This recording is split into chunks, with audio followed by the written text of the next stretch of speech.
Bom dia, prazer estar aqui, conversar com vocês.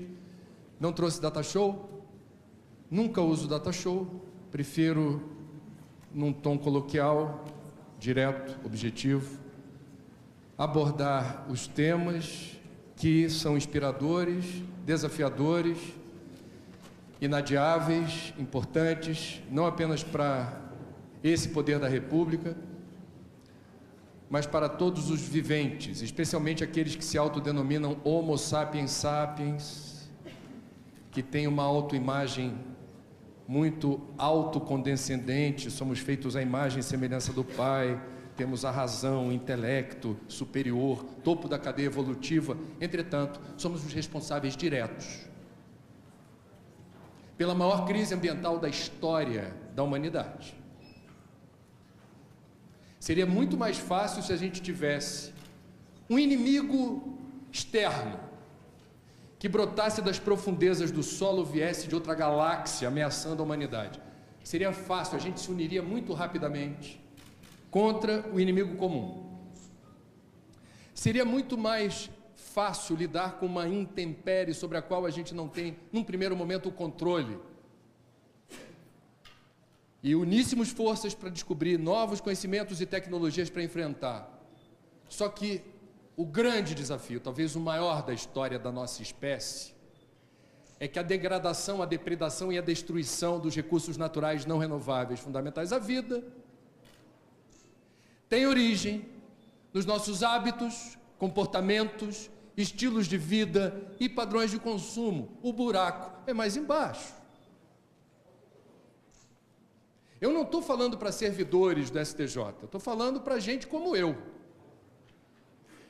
Acompanhei algumas excelentes explanações feitas antes, todas muito apropriadas, discorrendo sobre o tema da sustentabilidade no varejão das ações do dia a dia. Ótimo ter sido assim, porque eu vou tentar redimensionar isso numa outra categoria. Eu vou tentar emprestar fundamento ou lastro para que essas recomendações sejam levadas a sério, não como uma responsabilidade trabalhista. Pô, estou trabalhando no STJ, agora tem regra, que antes não havia, novas rotinas. Mas você não tem que aderir às novas rotinas porque você trabalha no STJ ou em algum órgão da justiça. Se você tem essa interpretação, e eu respeito, amorosamente divirjo, e vou dizer, acho que você não entendeu o recado. Não é opcional mudar. Não é uma alternativa, não é um capricho. É absolutamente inadiável uma mudança de cultura. Veja o cuidado que eu estou tendo aqui para usar uma palavra que seja mais ampla, que tenha uma dimensão sistêmica, a maior capilaridade possível. Não é mudar rotina no ambiente de trabalho, não ajuda, não resolve a crise ambiental sem precedentes na história. Não é mudar as rotinas dentro de casa só, não resolve o problema. Eu estou falando de mudança de cultura. E aí, a gente precisa se deparar primeiro por uma questão de honestidade intelectual, o quanto você está preparado para mudar. O quanto você se acha mais identificado com um projeto coletivo de civilização. E o quanto você continua sendo um parasita para o mundo e para a sociedade, se locupletando daquilo que lhe parece importante e necessário, ignorando os impactos vorazes que o seu estilo de vida determina no meio em que você está inserido. Simples assim. No universo não tem neutralidade. As escolhas que a gente faz determinam consequências claras, diretas e objetivas. É 8 ou 80. Ou você está na direção de uma preocupação maior sobre o que é possível mudar na sua rotina em favor de um mundo melhor e mais justo, ou que você não está afim de mudar. Agora assuma isso. A gente está vivendo um momento assim da história em que não dá mais para ficar só no blá blá blá, na falação, no ecologicamente correto, no decreto, na medida provisória, no projeto de lei. Tudo isso é importante, tudo isso empresta força e direção ao movimento. Mas eu quero me apresentar aqui a vocês como eu vi o meu amigo cineasta, Fernando Meirelles, de São Paulo, de Cidade de Deus, Jardineiro Fiel, entre outros. Numa entrevista dada dias atrás, ele se apresentou para o repórter de uma forma que eu falei, eu vou copiar. Ele disse assim, o repórter, como você se define? Aí o Meirelles, eco chato e biodesagradável. Farei o mesmo. Não estou aqui para agradar ninguém, não estou aqui para tranquilizar ninguém, eu sou jornalista e pago um karma pesado, que é o de tentar ser bem informado. E estar bem informado no mundo de hoje não é bom negócio, porque o mundo está esquisito. E no que diz respeito à crise ambiental, no meu juízo, é aquela que tem demandado menos cuidado e atenção e é aquela que mais visceralmente nos ameaça. Corte no orçamento, que eu sou a favor, acho que o ministro Levi tem mais é que usar uma tesoura afiada, porque às vezes o remédio que cura é amargo. Agora, na hora em que eu vou ver o resultado do corte, o Levi não tem nada, olha o Levi, olha a intimidade. O Joaquim, na hora de determinar o corte, não é culpa dele. Mas é interessante você pegar a verba do Ministério do Meio Ambiente, o trabalho que eu fiz, e comparar com outras pastas, você vai ver que hoje, um país chamado Brasil, que é o único do mundo com nome de árvore, maior potência hídrica de água doce, superficial de rio do mundo, maior biodiversidade do planeta, 20% das espécies conhecidas e catalogadas estão aqui, o maior estoque de terra fértil pronta para fazer o que quiser, sem precisar desmatar uma árvore sequer. A parte que diz respeito ao meio ambiente, hoje tem menos dinheiro que a Secretaria dos Portos, Secretaria de Aviação Civil ou Ministério da Cultura. Não estou dizendo que a Secretaria dos Portos, que a Secretaria da Aviação Civil e principalmente o Ministério da Cultura não mereçam muito dinheiro para tocar seus projetos. Eu estou dizendo que eu vivo num país que é mega biodiverso, é uma potência no mundo, não existe outro Brasil. O jornalismo tem um lado bom também, não é só karma. A gente viaja para burro pelo mundo. O Brasil é único. Agora, a singularidade do Brasil como cacife para ter um projeto de civilização diferenciado, mais justo, rico, no terceiro milênio, passa pelo uso inteligente dos recursos naturais que possui.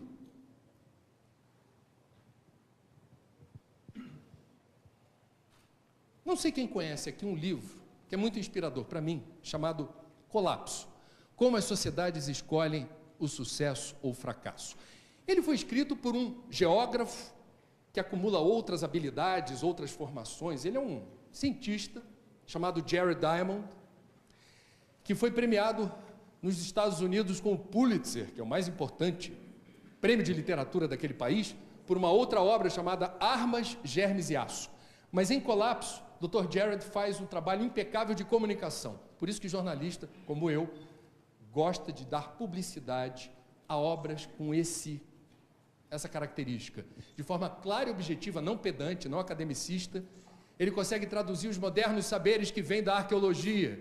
E o Dr. Jared, nessa obra, consegue desvendar um mistério que intrigava alguns cientistas e historiadores, que é por que certas civilizações do passado, em diferentes momentos da história, em diferentes lugares do mundo, subitamente colapsaram, deixaram de existir. Aquela civilização que construiu uma cultura ao longo de vários séculos, de repente se esgarçou e desapareceu. Os maias, os vikings, os ilhéus de Páscoa, de repente deixou de existir, deixou vestígio. E quem foi rastrear vestígio é o arqueólogo. E o arqueólogo, hoje, ser arqueólogo no século XXI é o máximo. Por quê? Você descortina, descobre um sítio arqueológico e você usa a tecnologia, o teste do carbono, para datar cada vestígio. E aí você consegue, nas camadas do solo sobrepostas com diferentes vestígios, você consegue datá-los e estabelecer uma ordem sequencial de eventos, o que determina uma capacidade de contar uma história. É como se você voltasse no tempo. E isso é fantástico, porque o nível de precisão é enorme.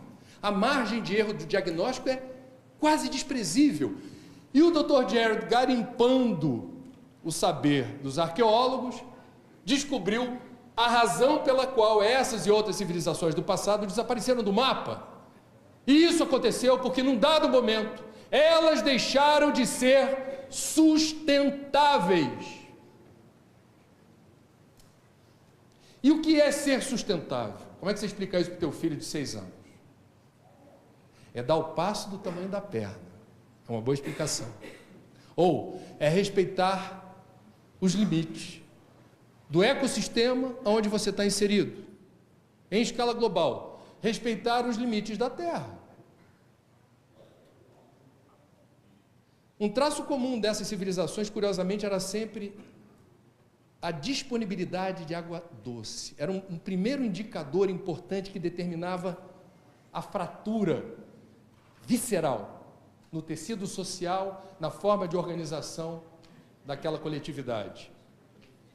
O caso mais emblemático, na minha opinião, desse livro é aquele da Ilha de Páscoa, que nós conhecemos por aqueles totens de pedra que trazem inscrições interessantes, que é quase como uma autoexaltação dos clãs ou das famílias que viviam na ilha. Não existia a palavra marketing, outdoor, publicidade, mas eles já faziam a boa e velha publicidade, que é: eu vou estampar uma mensagem, mas não basta esculpir na rocha, na pedra.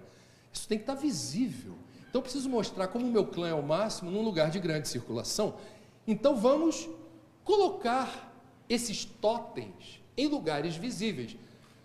Aí o livro do Dr. Jared causou uma enorme frustração aos ufólogos, porque os ufólogos afirmavam categoricamente: não havia à época tecnologia para você transportar aquelas pedras enormes, não tinha guindaste, não tinha carvalhão, não tinha como fazer esse transporte, só ET.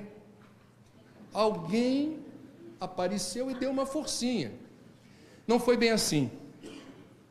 Os arqueólogos descobriram que, para fazer o deslocamento desses blocos de pedra, foram utilizadas várias árvores, troncos de árvores, sobre os quais a pedra era deslizada, destruindo os troncos.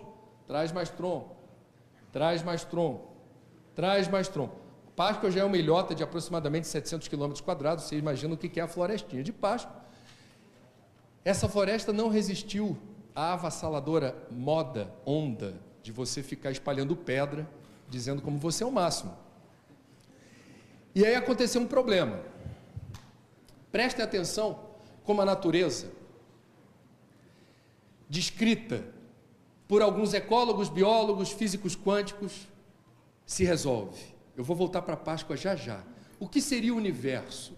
O universo seria um conjunto de fenômenos interligados, interdependentes, que interagem o tempo todo. Já vou voltar para a Páscoa de novo. Lembre-se da floresta. Primeiro governo Lula já tinha PAC? Acho que já. Pelo menos tinham grandes obras. 2 hidrelétricas do país tiveram as obras suspensas. Uma no norte, outra no sul. No norte, porque o projeto ameaçava a existência de bagres. Me lembro que o presidente à época ficou horrorizado. Como assim bagres?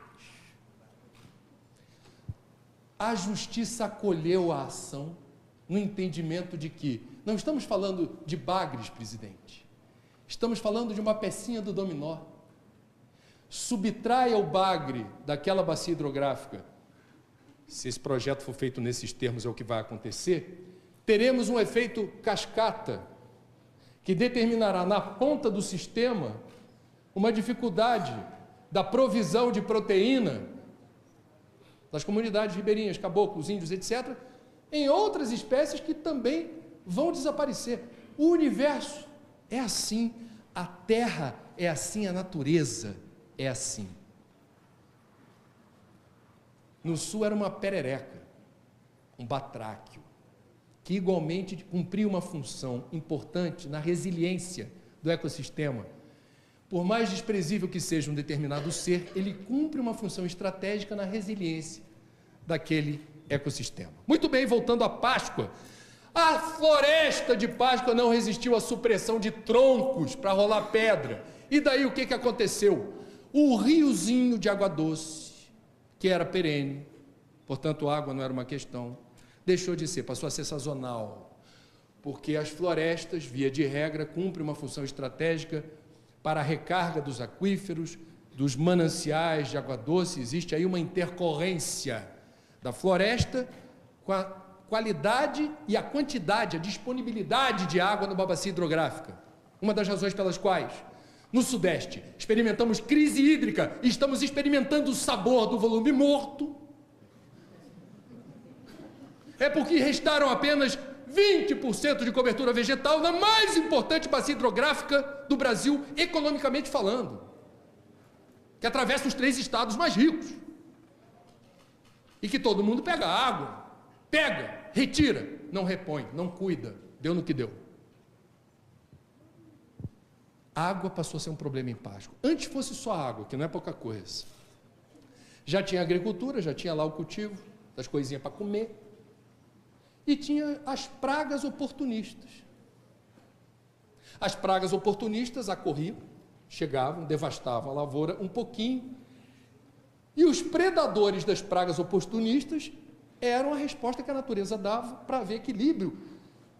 E os cidadãos de Páscoa ficavam felizes porque ali havia a condição de comer o que a terra plantava, com algum estrago, mas a natureza que nos castiga é a natureza que nos ajuda. Os predadores se refugiavam onde? Na floresta. Se não tem floresta, não tem mais abrigo para predador. As pragas fizeram a festa. E foram dizimadas as lavouras. Sem madeira disponível como antes, ficou difícil pescar, porque o peixe era a fonte de proteína mais importante ali daquela comunidade. Matéria-prima para reposição ou construção de novas embarcações, conserto ou construção, comprometida, não tem, sold out, acabou. E aí houve, em alguma escala ou proporção, problemas para você trazer o que era antes regular e deixou de ser. Em resumo, meus amigos, e presta atenção nisso, porque isso explica o momento que a gente está vivendo. Sobreveio, a partir da escassez de recursos naturais fundamentais à vida, a quebra das regras de convivência social. Usando, eu sou filho de paraibano, vou usar um ditado que eu acho que é do Nordeste. Farinha pouca, meu pirão primeiro. Estou numa ilha, tem um monte de gente vivendo comigo, até aqui está vivendo bem. Num dado momento não tem o suficiente para todos. Você pode ter 1000 respostas a essa situação. A resposta de Páscoa foi a pior possível.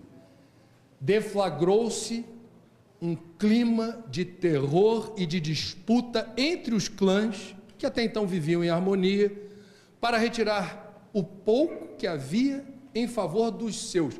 Não pensamos mais coletivamente, agora é cada um por si, Deus contra todos, como diz a música dos Titãs. O pau comeu. Isso está tudo registrado. Há uma sequência, uma ordem sequencial de eventos. A violência chegou a tal ponto que eles ressuscitaram uma antiga tradição de seus ancestrais, há muito sepultada, que foi a do canibalismo. Sobreveio uma onda de violência que esgarçou esse tecido social. Vamos sair do livro do Dr. Jarrett e lembrar um incidente ocorrido há relativamente pouco tempo. Eu cobri isso pela Globo News, à época, vocês viram pela televisão, a passagem do mais vetusto furacão dos Estados Unidos, chamado Katrina. Não sei porquê, mas os furacões mais devastadores da história têm nome de mulher. Há que ter um significado. O único furacão já registrado no hemisfério sul bateu as portas em Santa Catarina. Chamou-se Catarina. Furacão nos Estados Unidos não é problema. Aliás, o brasileiro ia adorar furacão. Porque tem a temporada de furacão, os satélites registram a formação daqueles espirais no Atlântico Norte. E aí, dependendo da aproximação do furacão, se pelo Caribe ou se pelo Golfo do México, dependendo da velocidade do vento, alerta de furacão. E aí o que acontece? Feriado, gente, sensacional! Brasileiro ia adorar furacão. Furacão, aí o que acontece? É sempre ali pela costa leste. Cessa visitação nos parques da Disney, cessa Cabo Canaveral, qualquer atividade, rede hoteleira, supermercado, todo mundo vaza. Nos próximos 3 dias não é para ter ninguém aqui, tranca a sua casa, coisa e tal. Se vira, vai para casa de amigo, vai para outro lugar. Ah, não tem dinheiro? Ok, o Estado então orienta você a procurar um abrigo. Assim foi. Com Katrina, caprichosamente, ele se aproxima e causa destruição na área mais pobre dos Estados Unidos, no delta do Mississippi, berço do blues, Nova Orleans, B.B. King, nossa saudação. E o que acontece em Nova Orleans? O maior abrigo público chama-se Superdome. Não confia no que eu estou dizendo, vai na internet ver o que aconteceu dentro do Superdome, que é um case antropológico e sociológico. Adentram no Superdome 50, 60 mil pessoas. Elas entraram no Superdome como eu e vocês entramos aqui hoje, nesse auditório, com o nosso verniz civilizatório. Nós sabemos ser educados, elegantes, cordatos, dar bom dia. Tudo bem? Eu sou um pouco alto, vou sentar na sua frente, atrapalha? Eu vou pegar uma aguinha lá, você quer que eu traga? Não é falsidade, é verniz. A gente aprendeu a usar o expediente da cordialidade, da amizade, da boa vontade, porque a gente sabe que isso se volta para o bem. É bom ser bom. A gente aprendeu a ser bom. A gente sabe usar isso até quando não somos, mas convém sê-lo. Adentro ao Superdome, 60 mil pessoas aproximadamente, educadas, trazendo seu colchonete. Eu gosto de ler à noite, eu vou atrapalhar a senhora, tudo bem aqui? Ok. Muito bem. O combinado era, 3 dias é a previsão para a passagem do Katrina, lá fora as casas estão fechadas, depois de 3 dias voltamos para casa, tomara que o Katrina tenha poupado o meu lar, a minha escola, meu ambiente de trabalho. E aí o que aconteceu? A Katrina passou elegantérrima por Nova Orleans e sepultou os diques. Com licença. As águas fétidas do Mississippi tomaram de assalto as casas. Não é para sair do Superdome, por quê? Porque você não tem para onde ir, velho. Espera um pouquinho, até que a água baixe, até que a gente faça outra coisa aqui. Bom, a rádio que tem maior audiência no mundo chama-se Rádio Corredor. No STJ tem Rádio Corredor? Tem audiência? Pega bem? Rádio Corredor. Você está sabendo? Você soube? Muito bem. A Rádio Corredor do Superdome começou a noticiar em caráter extraordinário. O disse-me disse, o buchicho era esse. Você viu que eles não estavam preparados para a gente ficar aqui mais tempo? Estão dizendo que talvez não haja comida para todos. Talvez a gente não dê conta, esse suprimento não dê conta do que a gente vai demandar por um tempo indeterminado. Você viu que o cara do microfone não disse quanto tempo a gente ia ficar aqui? Você está vendo Guarda Nacional aqui? Para organizar o que daqui para frente vai ser tenso? Bom, em resumo, não se fiem no que eu estou dizendo. Vai na internet. Revista Época conseguiu descobrir 2 publicitárias brasileiras. Todo respeito. O que elas foram fazer no Superdome, eu não sei. Acho que na linha Turismo Aventura. um trauma monumental que essas meninas registraram em função dos homicídios, dos suicídios,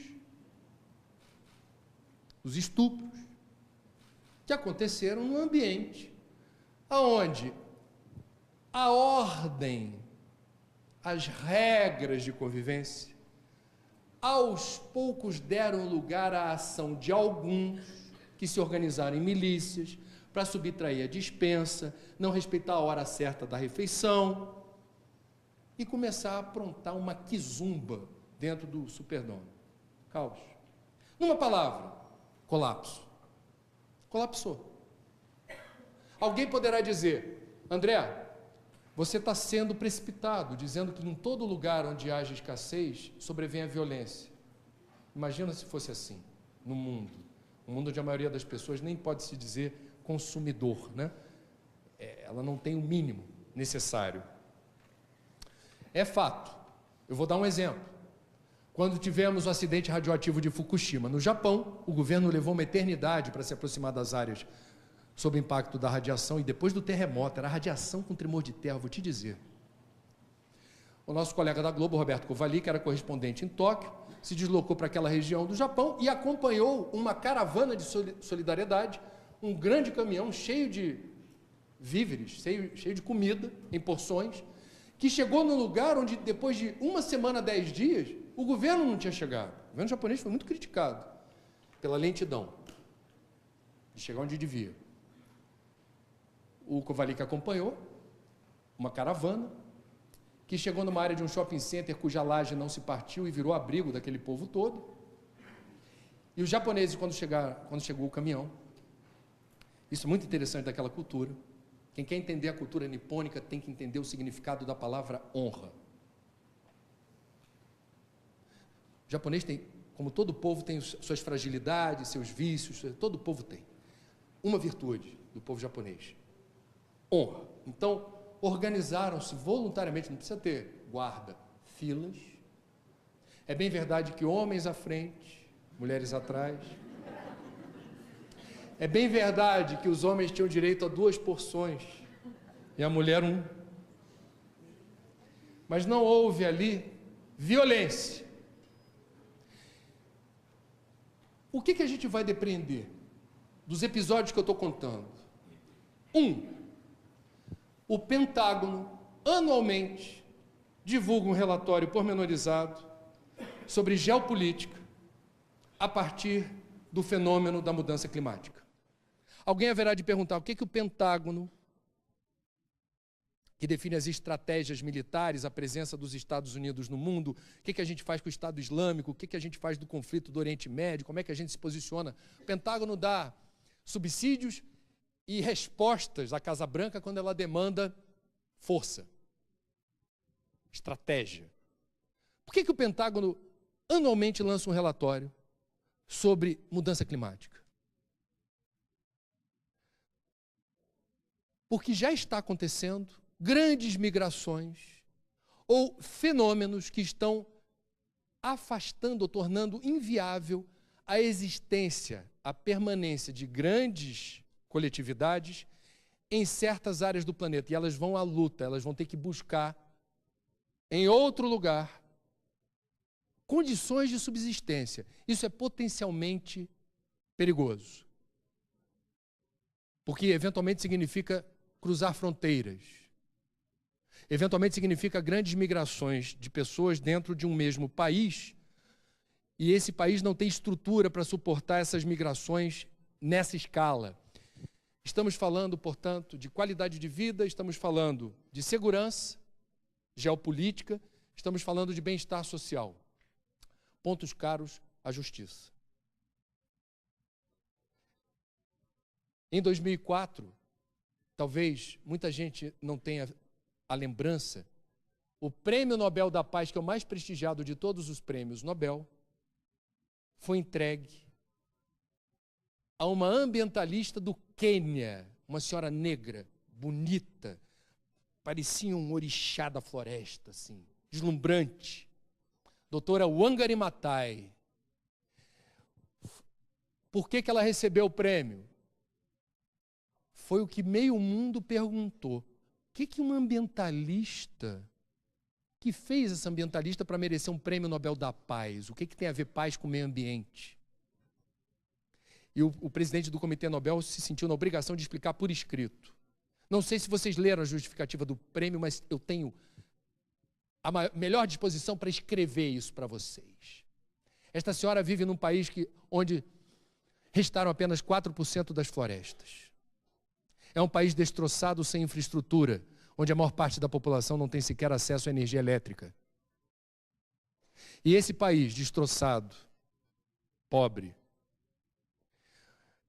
boa parte de sua população precisa de floresta para ter calor em casa, nos meses de frio, e ter a energia para cozinhar alimentos, e ter proteína animal na mesa, carne de caça. As florestas não resistiram a isso. Sem floresta, grandes contingentes populacionais migraram para Nairobi e outras cidades do Quênia à procura de condições de vida. De Malicuia, chega na cidade sem emprego, sem matrícula para os filhos na escola, sem acesso à saúde, sem lazer e entretenimento, sem transporte, sem dinheiro, sem nada. Grandes contingentes. Imaginem qual é a situação social. Vira um caldeirão em ebulição, com repiques nas estatísticas de violência.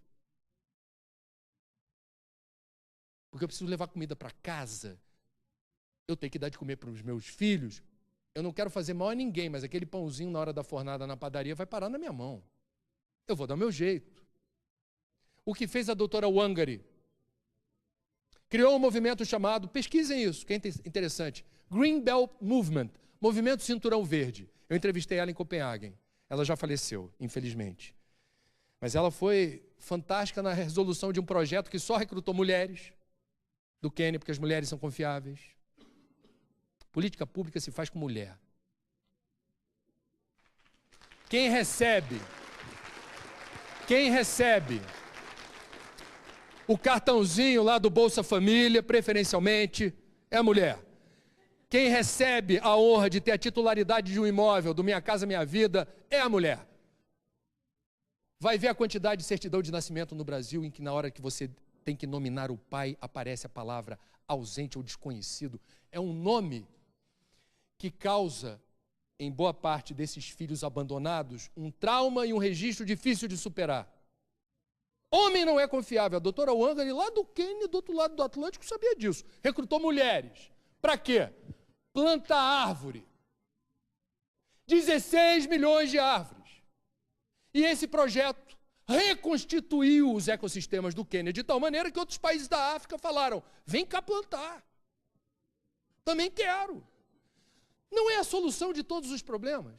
O Quênia não deixou de ser um país miserável e com muitos problemas. Os níveis de pobreza, IDH, etc., continuaram os mesmos.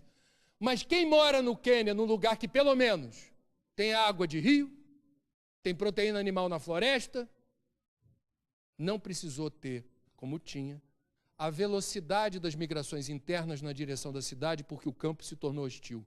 Essa mulher, com pouco, fez muito. Ganhou o Nobel da Paz. Paz! Ganhou o Nobel da Paz. Projeto de paz. O que é a justiça? Suponho, não sou da área do direito. Qual é o grande objetivo da justiça? Promover a paz. A paz ambiental, a paz social, a paz. Harmonizar os conflitos.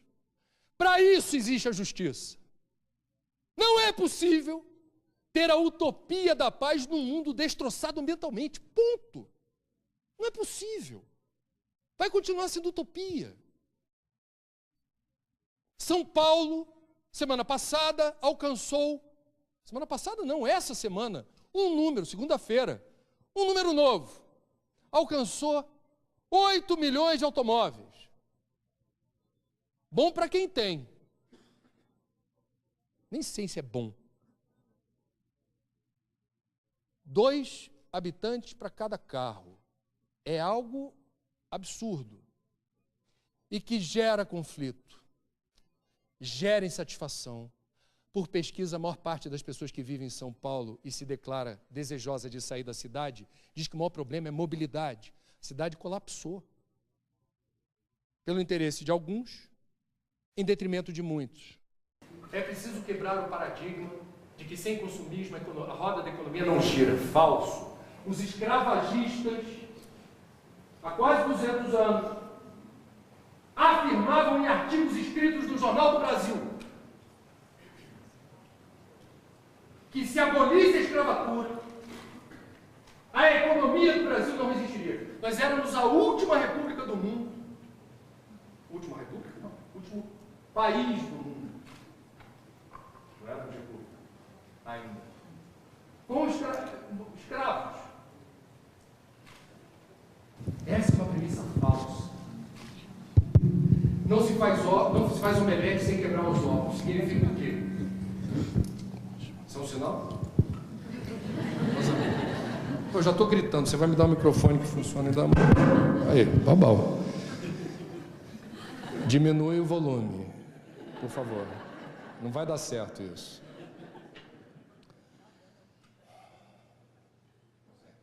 Não se faz omelete sem quebrar os ovos, é o que eu ouvia da minha avó. Alguém vai ficar com pena da Kodak, porque ela não se preparou para as máquinas digitais. Eu não tenho pena. Alguém vai ficar com pena da Olivetti, porque todos nós somos da mesma geração do A, S, D, F, G. Ó. Tô ligado. Tá? Todo mundo aqui teve que gastar uma grana com algo que seus filhos e seus netos não acreditam que existiu. A Olivetti não acreditou no novo paradigma, quebrou. As gravadoras da época do vinil e depois da época do CD não se deram conta do risco que corriam a partir da disponibilidade de música por MP3 pelas redes digitais. A fila anda, o mundo avança. É possível pensar numa economia que gera emprego e renda e produza riqueza sem fomentar o consumismo. É necessário buscar esse modelo. E como é que fica shopping?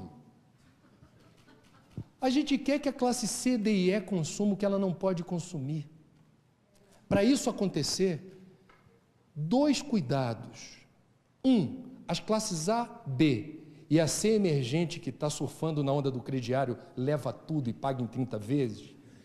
A gente tem o cuidado de não replicar como princípio que eu só posso ser feliz, ou eu só posso me declarar alguém bem realizado na vida a partir da capacidade de acumular bens e posses.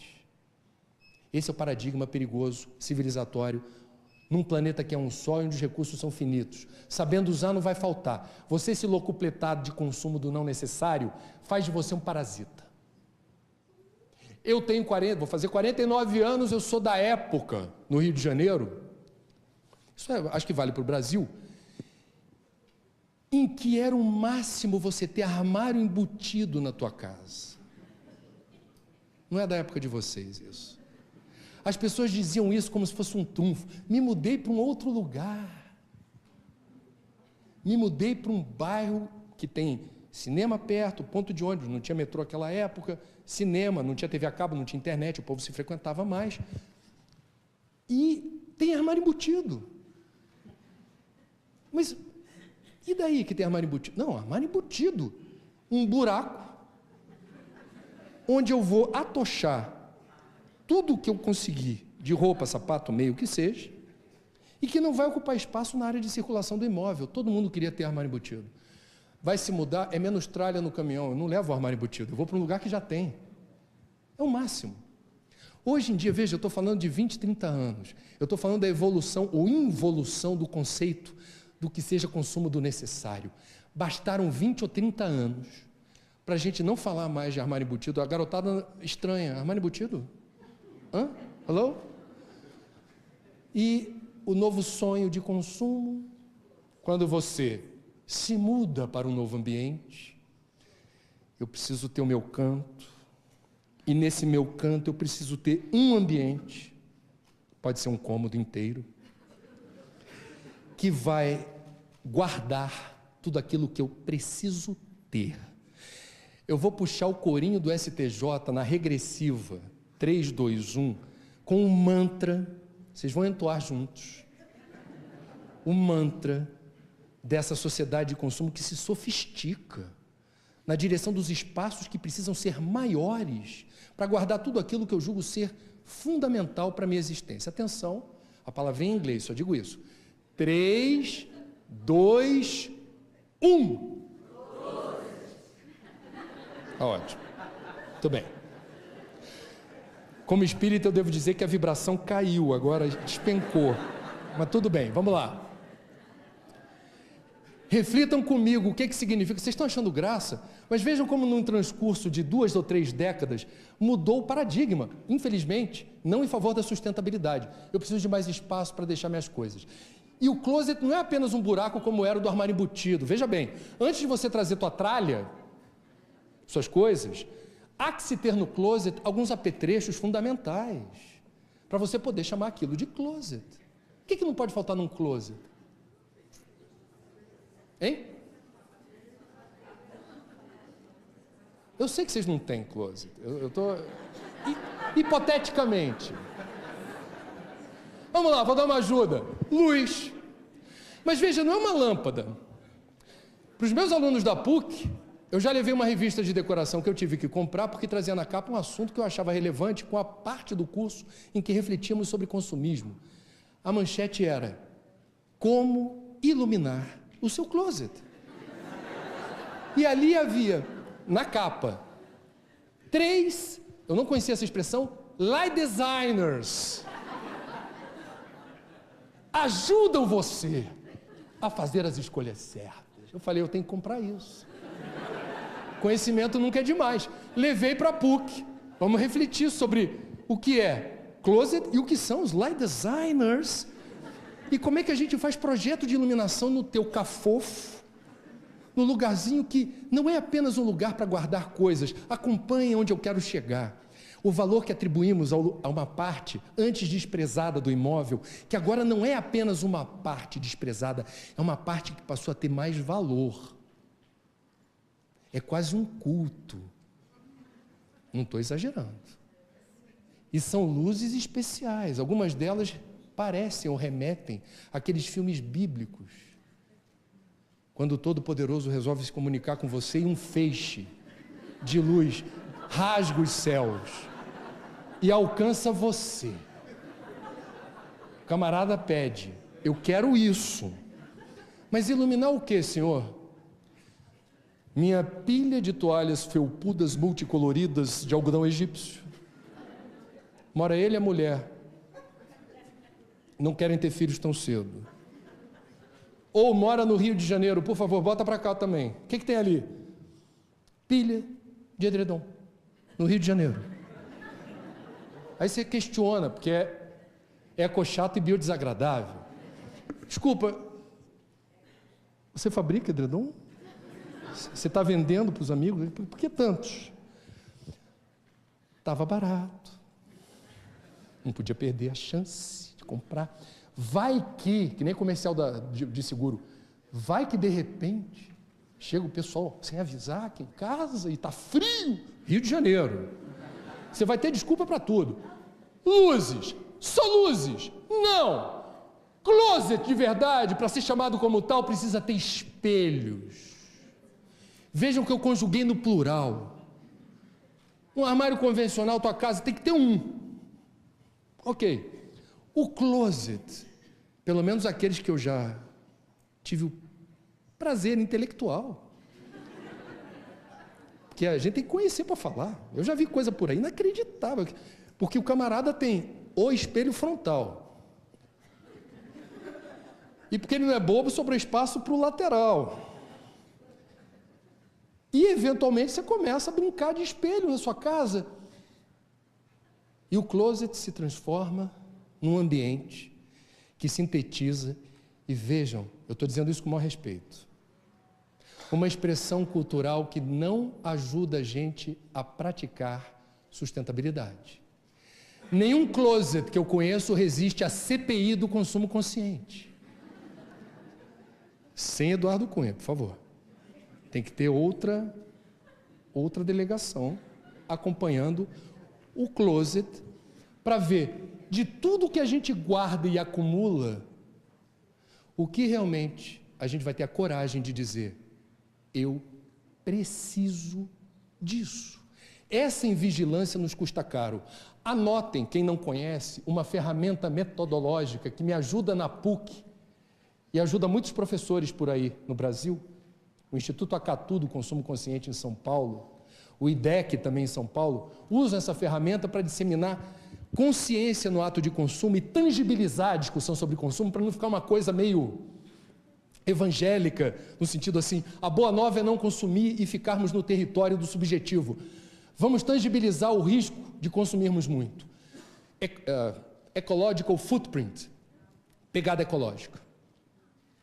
Você responde a um questionário na internet que vai perguntar, entre outras coisas, tem carro ou não tem? Se tem carro, qual é o modelo, que combustível usa, que deslocamento costuma fazer? Outro, pergunta boa, come carne? Sim ou não? Com que frequência, que tipo de carne? Mora onde? No sentido do tamanho do apartamento, da casa, quantas pessoas vivem ali? E quantos eletroeletrônicos você possui? Tudo isso vai determinar o quê? Tudo que a gente compra em supermercado, em hortifruti, em shopping center, em loja de varejo, demanda serviços ambientais, demanda água, matéria-prima e energia. O planeta é um só, os recursos são finitos. Se eu coleciono objetos, eu coleciono natureza dentro de casa. E é possível fazer a conta de que área do planeta, o software dá essa resposta, precisa estar blindada apenas e tão somente para suprir você. É a primeira revelação do software. Com base nas respostas, que área em hectares do planeta existe apenas e tão somente para lhe suprir do que você ousa chamar de necessário. E mais, se todos no mundo forem iguais a você, quantos planetas seriam necessários para suportar uma humanidade clonada a partir do teu exemplo, enquanto consumidor? É ótimo para trabalhar isso com os alunos. É muito interessante e pedagógico e tangibiliza essa questão. Eu quero passar para as perguntas. Vocês viram que eu falo demais, é um assunto que eu gosto, que eu vibro e que eu tenho a clareza de que quem segue cartilha está fazendo melhor do que não seguir cartilha.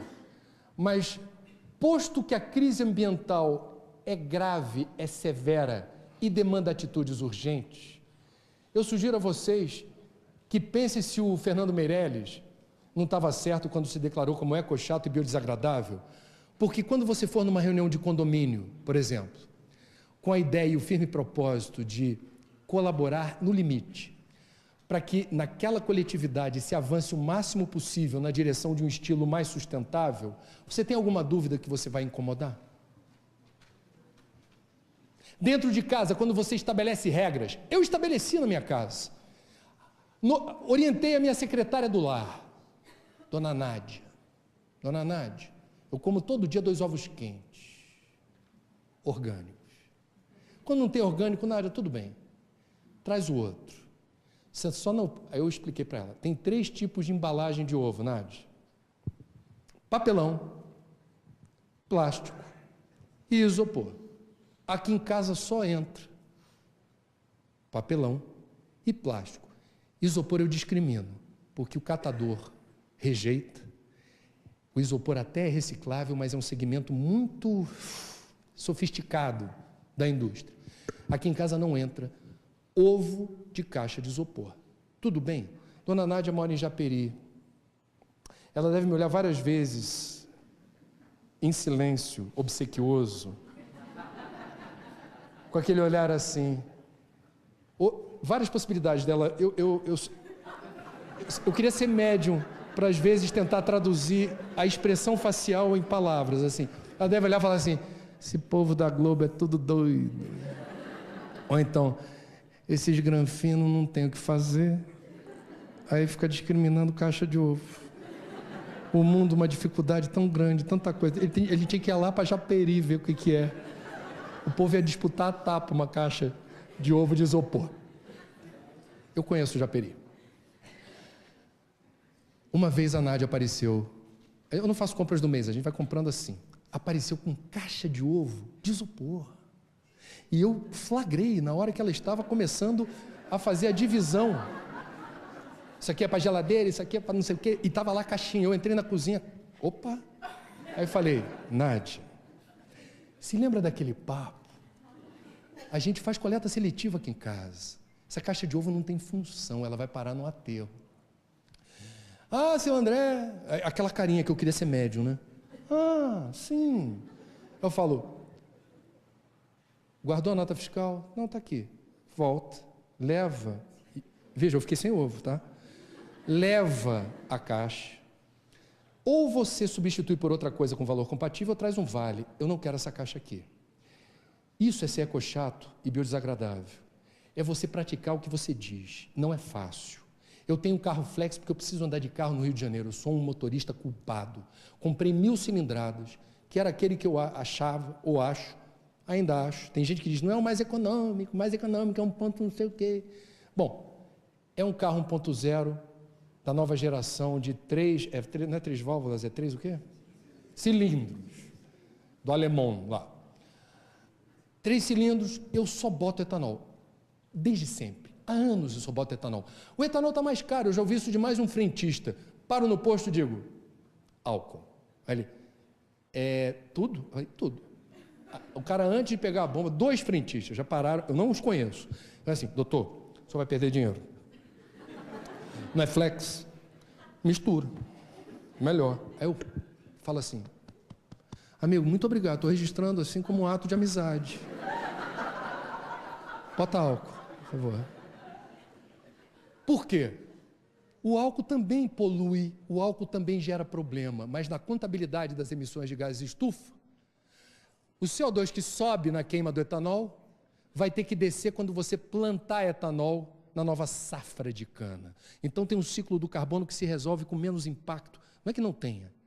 Menos impacto do que eu botar diesel ou gasolina. Entro na garagem da TV, parece o salão do automóvel de Frankfurt. E eu entro com o meu 1000. Sujo. Eu só lavo ou peço para lavar. Quando a minha mulher, que também é ambientalista, diz assim, agora chega.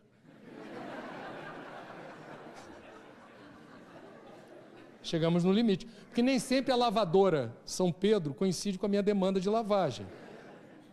Porque eu não quero lavar carro com água potável. Antes da crise hídrica, já não tinha isso como princípio. Mas enfim, entro na garagem da Globo com o meu 1000 sujo. Dependendo do porteiro, eu tenho sempre que baixar o vidro para ouvir a mesma piada. Aí, seu André, tirando onda de pobre.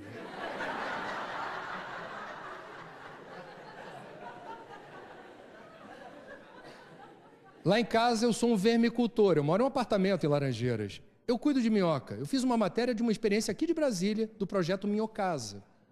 O projeto Minhocasa replica uma experiência da Austrália e que São Paulo, do Haddad, agora está enveredando, que é a distribuição de caixas que vem com as minhocas e vem com primeira leva de humus e um manual. Para você ser vermicultor e parte do seu lixo orgânico, em vez de ir para aterro se decompor, gerando churume CH4, que é metano, virar humus. Então, as recomendações básicas do manual, que a dona Nádia é a vermicultora. Ela, num primeiro momento, falou, a gente não combinou isso quando o senhor me contratou. Eu disse para ela, Nádia, eu não vou te obrigar a fazer, mas você não vai tocar em minhoca nenhuma, que fique claro. Eu só quero que você faça a gestão dos resíduos. Se você não quiser, eu faço. Mas era bom que fosse você. Apaixonadérrima pelas minhoquinhas. Por quê? O parte do lixo orgânico, então, vem no manual. Ela não gosta de cítricos, não dê carne, senão vai feder, vai atrair mosca, e tem lá as singularidades. E o que pode? Aí a Nádia falou, não é possível. Cabelo. Você sabe que muitos casamentos foram desfeitos pela constância com que homens se depararam com tufos de cabelo no box. Não é bom. Conselho aqui matrimonial, não demole deixando o seu tufo de cabelo, Catarinas, no lugar errado. As minhocas adoram cabelo. Então, lá em casa, todas as mulheres foram orientadas a retirar do box ou das escovas seus cabelos para dar de comer para a minhoca. Sensacional. E a Nádia ficou enternecida com o quê? Poeira. Fez a faxina. Poeira da vassoura, poeira do aspirador. O que eu faço com isso? Não jogue fora. A minhoquinha adora. E aí o que acontece? Joga o lixo. Para a Nádia foi uma coisa espetacular e para mim também ver o que a gente chama de lixo. Na área da educação ambiental se diz, lixo é aquilo que alguém considera sem utilidade ou serventia. O que é lixo para você pode não ser para mim. Olha que legal. Para mim não é mais lixo. Joga na caixinha, a caixinha mágica que tem um coletivo de minhocas que não recebem salário, 13º, férias, FGTS, trabalham enlouquecidamente, se reproduzem. A caixa de minhoca é proibida para menores.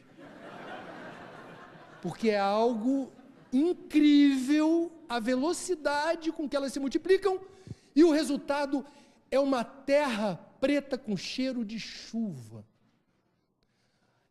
Aquele cheiro que, quando chove, desprende um odor que eu gosto, cheiro de chuva.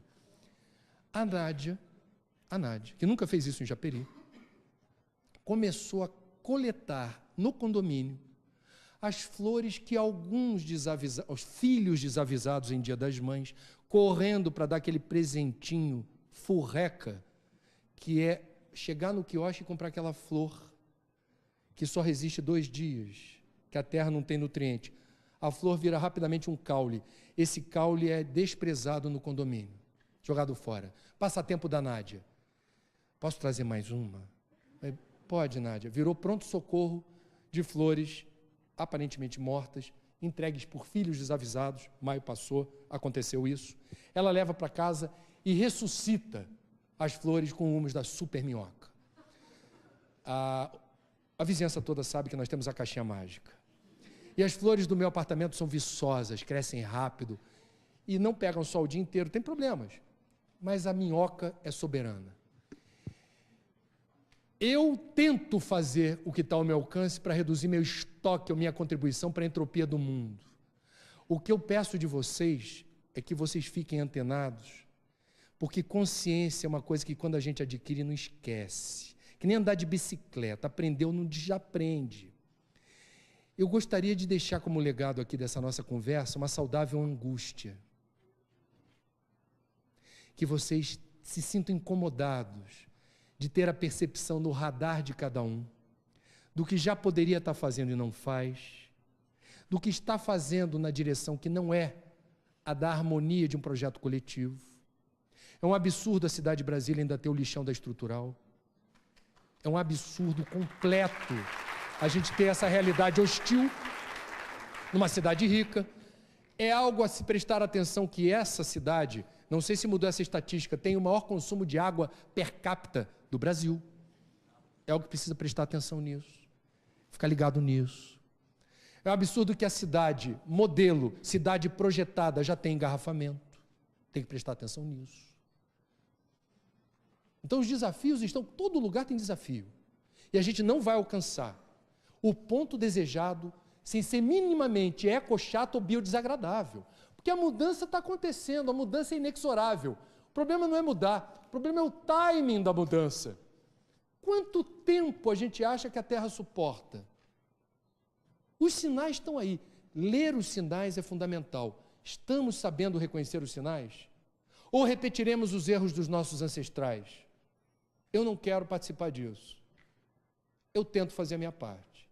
Por isso eu estou aqui e agradeço a paciência e a atenção de vocês. Obrigado.